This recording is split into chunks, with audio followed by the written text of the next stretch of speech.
The wise seed. புத்திசாலியான விதை. ஒரு சிறிய கிராமத்தில் ஒரு விவசாயி ஒரு நாள் ஒரு சிறப்பு விதை சாக்கை வீட்டிற்கு கொண்டு வந்தார்.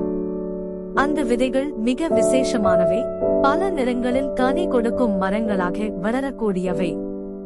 அவை சுவையாகவும் மென்மையாகவும் அனைவரும் இதற்கு முன் சுவைக்காதவையாக இருப்பதாக கூறப்பட்டது. விவசாயி அந்த விதைகளை தனது 3 மகன்களுக்கும் கொடுத்து, இந்த விதைகளை கவனமாக நட்டு வளர்த்து பாருங்கள்.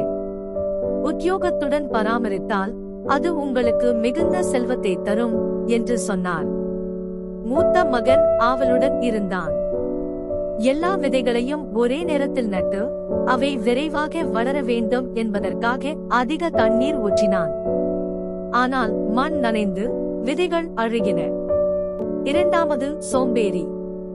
விதைகளை நட்டான், ஆனால் அவற்றை நீராகாரம் செய்யாமல் களைதாவரங்களை அகற்றாமல் விட்டான். சிறு சிறு கன்றுகள் வந்து வளர ஆரம்பித்த போதிலும் களைகள் அவற்றை மூடி வளர்ந்து அவை சாகின. ஆனால் இளைய மகன் விதைகளை அன்புடன் நட்டு தினமும் தண்ணீர் ஊற்றி புதர்கள் தாக்காமல் பாதுகாத்தான். காலப்போக்கில் அவன் விதைகள் வலுவான மரங்களாக வளர்ந்து அதிசயமான கனிகளை தந்தன. The village had never seen such fruits. மூத்த மகனும் இரண்டாம் மகனும் தங்களது தவறுகளை உணர்ந்தனர். வாய்ப்புகளுடன் பொறுமை மற்றும் உழைப்பும் அவசியம் என்பதை அவர்கள் கற்றுக்கொண்டனர். Moral: Success grows from patience, care, and consistent effort. வெற்றி பொறுமை, அக்கறை மற்றும் தொடர்ச்சியான முயற்சியிலிருந்து வளர்கிறது.